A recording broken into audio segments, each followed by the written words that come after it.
Jai Swaminarayan. Today we are reading Loyā 4 of the Vachanāmrut. This passage is titled, If one doubts God, one cannot be said to have overcome Maya. On Kartik Vadhi the 14th, Samvat 1877, or the 4th of December 1820, Swami Sri Sriji Maharaj was sitting in Sura Akshar's darbar in Loyā. He was wearing a white surval and a white dagli made of chint. He had also tied a white pug around his head. At that time, an assembly of Paramhansas as well as devotees from various places had gathered before him. Thereupon, Akhandanand Swami asked Sriji Maharaj, there are countless millions of Brahmans, universes. In those Brahmans, does the form of God appear the same as the form in this Brahman at this present time, or not? Sriji Maharaj replied, God always resides in his Akshar Dham. From the countless Pradhan Purush pairs that evolve from Mahamaya, countless millions of Brahmans evolve. Then, for the sake of his devotees, while still residing at one location in his Akshar Dham, and by his own wish, that God appears in countless forms in the countless millions of Brahmans. Again, Akhandanand Swami asked, Sri Krishna Narayan always has a human form, and that form is forever Satya, true or real. However, that same God appears sometimes as Matsya, Katsha, Varaha, Nirsing, and other countless forms. How should this be understood? Furthermore, is the method of liberation and the form of God in each Brahman the same or different? Sriji Maharaj replied, the form of God is always the same. Even then, by his own wish, God shows his form wherever and... One sec as I turn the page.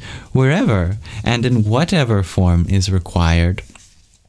He also manifests his powers to whatever extent is appropriate in various places. He always has 2 arms, but by his wish at times he shows 4 arms or 8 arms or even countless arms. He also appears in the form of Matsya, Katsha, etc. In this way, he manifests whichever form is appropriate for the place, but in fact he always resides in his abode in one form. Furthermore, while remaining in one location, he pervades the countless millions of Brahmans through his Antaryami form, his form which dwells within every being. For example, Vyasji, who is Veda Vyasji, the compiler of the Vedas, the scriptures, was one form. But when he called out to Shukaji, which is his son, Shukadevaji, he did so by residing in all of the mobile and immobile beings. When Shukaji replied, he did so in the same manner. In this way, even great realized yogis like Shukaji are capable of pervading the entire world. Such people have attained such yogic powers as fruits of worshipping God. But Purushottam Bhagwan, who is called Yogeshwar, the Lord of Yoga, is the master of all yogic powers. So, while still remaining in one location, what is surprising about him manifesting by his own wish wherever and however is appropriate? What is so surprising about God possessing such abilities? People become astonished even when a magician displays simple illusions and they cannot fully comprehend the magic. But God possesses all yogic powers and is the greatest source of wonder. So how then can the jiva, the soul, know him? Now, the Srimad Bhagavat mentions, this many have overcome God's Maya. However, it also mentions, no one has overcome the force of God's Maya. Maya is the material existence. Here, one should realize that even if Brahma and others doubt, Brahma is the creator, and others doubt God's yogic powers, then they cannot be said to have overcome the power of God's Maya. What is this doubt? It is the thought, why does God behave like that?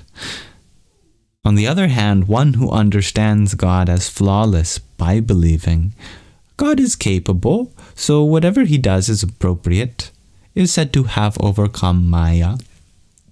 In reality, the method for liberation is the same, but because there are 3 levels in the people who worship, the highest, the intermediate, and the lowest, and because there are countless levels in their Shraddha, their faith, their trust, there are many differences in the path of liberation taken by people. But in reality, the path of liberation is one. After all, there is only one form of God. This God is extremely powerful, and no one, including Akshar, is capable of becoming like him. This is an established principle. Then, Muktanand Swami said to Sriji Maharaj, today, Jina Bhai has become very upset, and he said that since Maharaj did not come to my house, what is the point of me staying in that house? Hearing this, Sriji Maharaj said, when a person loves stubbornly and with displeasure, that love does not survive in the long run. Also, the bhakti, the devotion and love of one who is stubborn ultimately becomes nullified. Therefore, it is a great mistake to wear a sad face due to displeasure. Jina Bhai then said, when God and his sadhus, his monks, come to one's house, one's face should glow with delight. But when they do not come, one's face should definitely reflect disappointment, and one should feel sorrow in one's heart. Hearing this remark, Sriji Maharaj said, one should be pleased when God and his sadhus come, but one should never grieve. If one's nature is to grieve, then ultimately something misfortunate is bound to occur. Therefore, while observing one's own dharma, their righteous duty, one should happily follow God's commands, but one should never become upset in order to get in one's own way. If God issues a command to go somewhere and then the person becomes disturbed out of grief, then the darshan, the sight, and prasad, the sanctified offering previously given by God, the countless types of talks relating to jnana, knowing wisdom, and all the other actions by which one had felt happiness are lost. Furthermore, due to the disturbance, only tamoguna, the quality of darkness, spreads throughout the mind. So, they go where they are asked to go in a state of pure misery. Then, as a result of the agitation, they cannot carry out the command completely. Therefore, a devotee of God should remain ever joyful and should worship God with a cheerful mind. Moreover, however adverse